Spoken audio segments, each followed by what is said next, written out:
right. You ready to go? I'm ready to go. All right. I feel a little underdressed. I just came from the basketball court.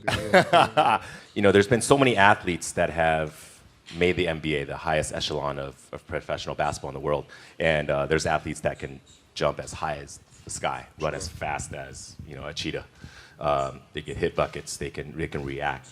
But it's the special niche of players that have that mindfulness, that have that attacking mode, that relentless mode, that mode where they go ice cold last few minutes.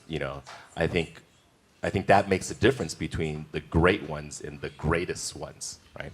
Yeah, it's funny. Like to me, the mentality is a really simple one in the sense that the confidence comes from preparation. So when the game's on the line, I'm not asking myself to do something that I haven't done thousands of times before, right? So when I prepare, I know what I'm capable of doing, I know what I'm comfortable doing, and I know what I'm not comfortable doing, right? And so in those moments, if it looks like I'm ice cold or not nervous, it's because I've done it thousands of times before. So what's one more time? Right? So that leads me to talk about a lot of this Kobe tour this year in Asia is we reiterate the Mamba mentality.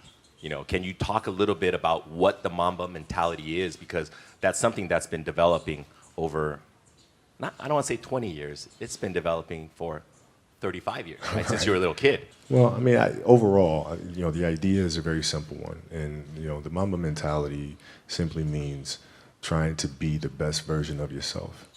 That's what the mentality means. It means every day, you're trying to become better. And it's a constant quest. It's an infinite quest. So starting at the age of 2, when I first started playing the game, and on and on and on, I always ask questions. I always try to get better every single day, learn more, You were asking questions at 2? Oh, dude, I was asking questions all the time. You'd be surprised. Like some people, like my kids at 2 could do a lot of things. Mm-hmm. Right? At 2, I could dribble a basketball. I could shoot a basketball on the Nerf hoop at the house. And I would go to practice with my father. I would observe my father. I'd sit and watch games with him. And Was he your first coach? Yeah, I mean, I guess you could say that. A lot of things I learned by being around the game. Mm-hmm. Right? So by the age of 6, I was already strategizing versus other 6-year-olds. The age of 6, I figured out 6-year-olds couldn't dribble with their left hand. And so I said, okay. A lot of 12-year-olds can't dribble with their left hand. Well, imagine 6. So when I was playing these 6-year-old kids, I would make them dribble with their left because I knew they couldn't.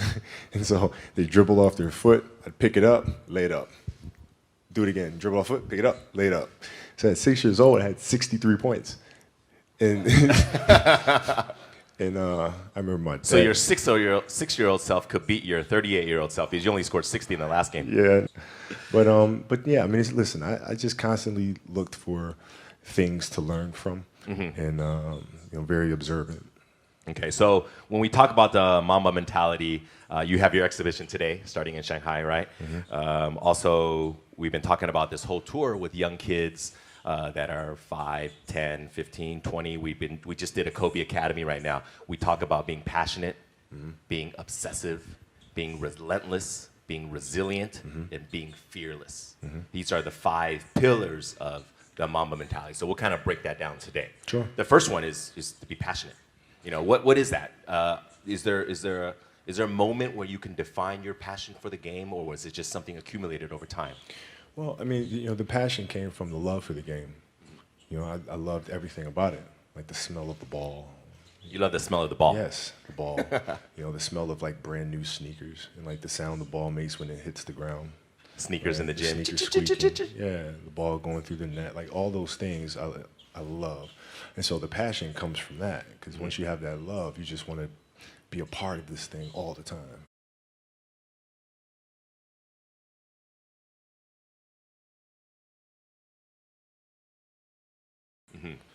When you talk about this love, when does it develop? Did you like it when you were 5, or is this something that kind of gradually? I was 2.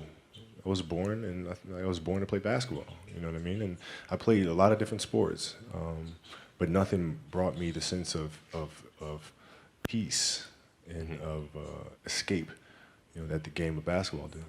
Is it an escape when you get on the court? Is that your zen time, your solitude time? Yeah. Even though it's a teamwork game? Yeah, when I need that escape, it's there for me, right? When I need a friend, it's there for me. When I need to vent, and don't dunk, and The mamba comes it's out. there. You know, so yeah, the game is absolutely everything for me. When we talk about trying to get kids to be passionate, I don't think your situation is the norm. Not every kid knows they're passionate at 2 or 5, right? How do kids find that passion then? Well, Right? I think as Because parents, we just try to. you embraced it right away Yeah, too. I mean, I think as parents, we try to put them in different things, try to expose them to as many things as possible, and then see if there's one thing that connects with them. You know, because if it does, you don't have to tell them to do it.